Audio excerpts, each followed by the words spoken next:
Brian, Trey, thank you for being here. I met Trey a couple days ago. It's amazing to see you, Brian. Thank you for being here. Please, Oh, let's pleasure. uh, let's introduce yourselves. Ladies first. Trey, let's tell us a little bit about you. First, Mark, I want to say congratulations on a wonderful, wonderful, eye-opening book. I Thank loved you so it. much. I'm so Thank proud of everything that you're doing. Thank My, you. Thank you. my name is Trey Kearney. I'm a healing agent. I help individuals heal through the devastation of infidelity. I have a book called Men Hurt Too that helps men deal with the traumas of their lives. I have a book called This Healing Time, Restoring Hope in Women After Infidelity, and a movement called #NoSideChick. I also have a podcast called Men Hurt Too, where I give men a safe place to share their truth without interruption. Amazing. Brian. Wonderful, wonderful. Yes. Well, my name is Brian Street. I'm founder, CEO of Your Legacy Begins Now. I really operate as a social entrepreneur, whereas I help run multiple different companies. And running those companies, a portion of those revenues are going towards the development and sustainability of youth mentoring and leadership programs. So really aiming to put back into the Black community specifically, right, and pull from all these different ventures that I'm a part of to show them what's possible. And it's not necessarily what's around you that's creating what your future is going to be. It's what you decide today to surround yourself with, to allow in your mind, because your legacy begins now. And that's why I named my company what I did. And I really come from a social work, cognitive behavioral approach in every piece of work that I do, just to make people realize that you change how you perceive what's going on around you, and you can change what you eventually walk into. Absolutely. Absolutely. All right. So thank you for sharing that, guys. Good to be here with you both. So we're going to talk about chapter 9, which is it's not you, it's me. And we're also going to talk about chapter 10, which is healing. So I'm going to go with Brian. So for me, I had to take, responsibility for my actions and take accountability for myself when it comes to, whether it was hurt, whether it was me hurting people. How did the chapter relate to you? What did you get from it? Well, really, a lot of what I was what I was reading is a lot of what I go through with lots of my clients, whereas we are replaying our perspective of what was played to us. And so much of what we had to deal with growing up programmed us to be who we are today. And until we reprogram how we look at the world and how we react and respond to external stimuli, we're going to continue to repeat the patterns of past generations. So it really spoke to me, and the reiteration of the work that I'm doing. If this gentleman is writing about this, putting this in this book, in this beautiful book, I feel like I'm going somewhere down, the right path. And I love to read those types of books. I'm not a reader of lots of fiction. I mean, nothing wrong with it, but I need to see a message in it that I can apply to the work that I do. Absolutely. Awesome. Trey. I love the chapter. No, really, it's not you, it's me. It's all about life is a bunch of experiences that we go through. And sometimes we reflect our lives from other people's experiences, from our mothers and from our fathers. So I, like you said, take accountability for my actions after a certain age. It was no longer me seeing the lenses of my life through my mother's experiences of being a drug addict and an alcoholic, because that was her story and not mine. So I have to help me to.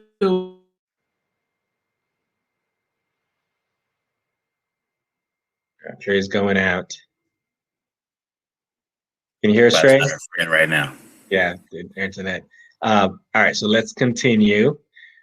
All right, so I'm sure she'll be back. So let's keep talking about chapter 9.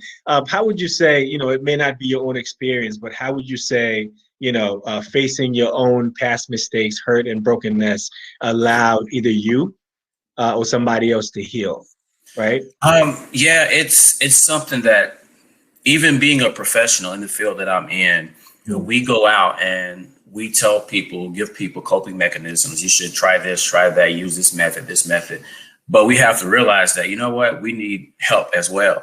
So being able to just apply what it is that I'm teaching to what it is that I'm learning, and, just specific personal experiences as far as communication goes. Beginning of my relationship, 2006 is when I met my wife, which were to become my wife. And we had complete different ways of dealing with disagreements. I wanted, let's squash this right now. Let's talk about it. Let's squash it right now. And she was like, no, I will talk about it when I'm ready.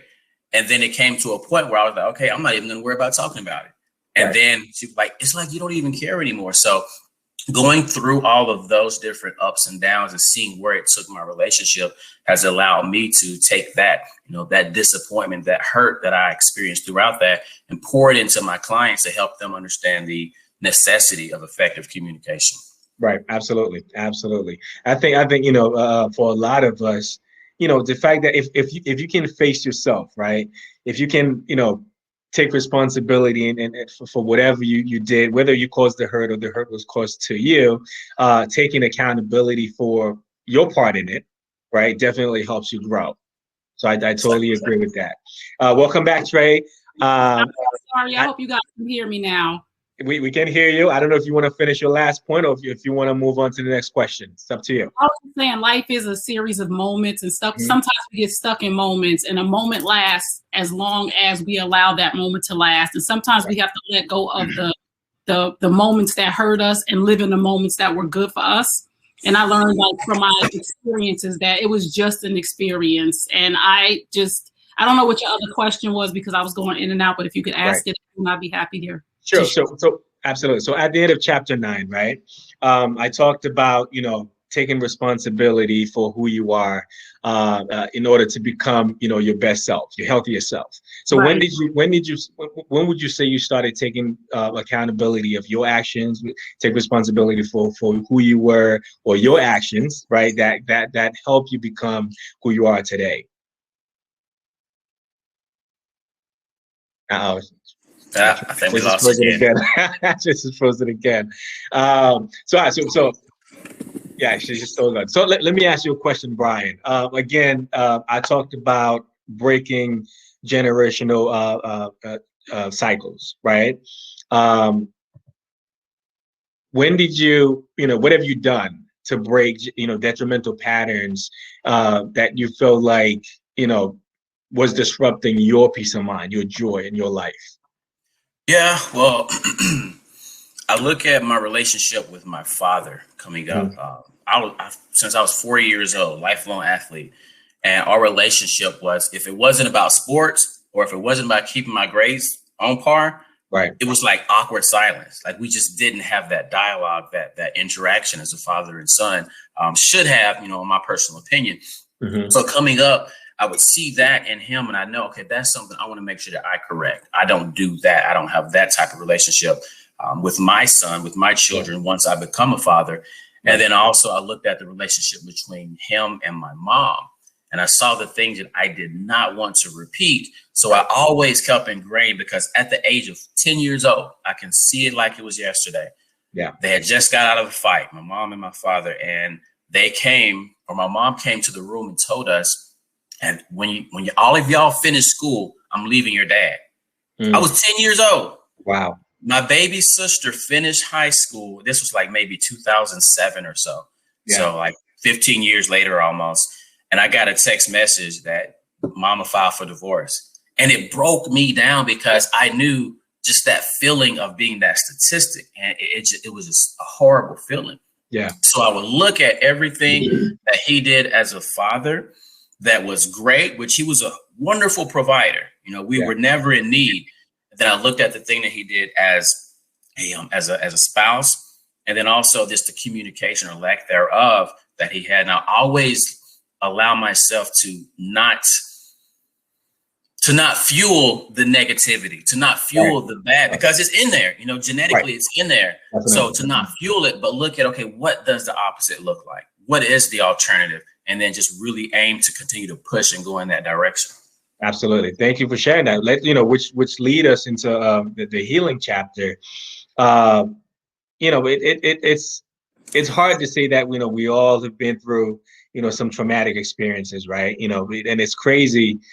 Even before you become, you get into a relationship with the opposite sex, you already experience what it looks like right? Whether it's unhealthy or healthy, you realize, okay, well, this is what I want to have when I grow up, and this is what I don't want to have when I grow up. You know what I mean? So, and as parents, I think, we have such a huge responsibility to our children, to model healthy relationships to them. You know what I mean? Welcome back, Karen, Tracy. Trey, sorry. So we're talking about healing. So was there anything you felt like you had to heal from, that was generational, and realized that it was detrimental to you, that you had to heal from? Yes, I had to heal from watching my mom be a side chick. I mean, it affected my life because I actually followed the same path of committing adultery and taking my family on this path of destruction. But I had to understand that that was her journey again, and that I had to be able to relearn some things. Again, that dysfunction is just not normal. A lot of us don't know that dysfunction is just not normal, because dysfunction becomes our normal when we live in it for so long. Right. So I went on a journey of sharing my truth from the experience that I had once I was out of the situation, because I believe that for any person who's listening, truth plus transparency equals healing. And I just want to encourage people to buy the book, because I learned so much just reading the book, the whole book, and then going through these 2 chapters and highlighting things that resonated with me. And there was so much about healing in there that was just facing the truth about healing, just facing your own stuff is how you begin to heal. Absolutely. It's crazy you say that. I talk about having the manual, right? As parents, we are the instruction manual that our children come with. So as children, we look at our parents, we internalize so much, right? Even when we can't verbalize them, but they become who we are. They become part of us. You know what I mean? So I think it's, this chapter, the healing chapter, is so important, for me as well, just this understanding that, the history that, you were given doesn't have to be your future. Yes. You know what I mean? Whatever you grew up in, you can heal from it, right? First, you have to understand it, which is why I encourage, anyone to understand who their parents were, who their parents are. Because if you don't understand what's, if you don't understand, the past you're facing, right, you're going to continue repeating it. Yes. You know what I mean? So it's really important to understand your parents, and then choose, what part of that instruction manual you want to use for yourself, and what part you want to leave, leave aside. You know what I mean? Exactly.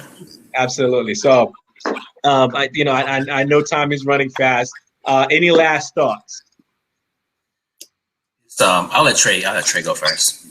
Yes. So my last thought is just that healing is a process, right? We are forever healing, right? We always think that we've made it, and then those surprise moments come up, like you talk about, those surprise things that happen in your life. Because the truth is that life is going to keep happening, and we have to understand those triggers will trigger things from the past to rip the Band-Aid off, or I say bust the stitches of our heart that we've healed. So we have to watch triggers and be mindful that life is going to continue to happen, and healing is a journey. And this is where we have to learn what resilience is, because once you begin to heal and you're resilient, when those things happen in life, you're able to bounce back faster. But that's based on the fact of you doing your work. And so many people want to dig up that root. They don't want to dig up the root of where it came from. Right. And until you dig the root, the weed is going to keep strangling the flower. Mm-hmm. Absolutely. Brian? Yes. I'm over here literally jotting down notes that I'll make sure I want to hit on. So much of what we're saying, we have to understand that we were programmed. And I love to use the terminology programming, because between the ages of 1 month to 7 years, a formative stage, we are downloading by default, vicariously, what life is supposed to be about.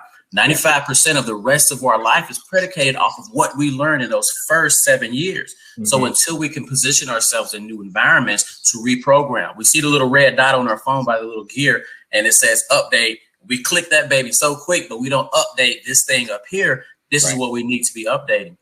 Second, don't compare. Stop looking at other people's healing journey and thinking that you're supposed to be where they are. Right. Their past, their formative stage was probably different than yours. Their resilience was developed differently than yours. Right. So only look at that individual in the mirror as far as, you know what, that person I saw this morning in the mirror, I'm a little bit better than who he or she was this evening. And then ultimately have an accountability partner, someone or a group that you can go to and be vulnerable with and allow them to hear what's on your shoulders, to take it off of your shoulders. They can hold it for a little bit and then help you process yourself through whatever it is so that you can become that better version of yourself.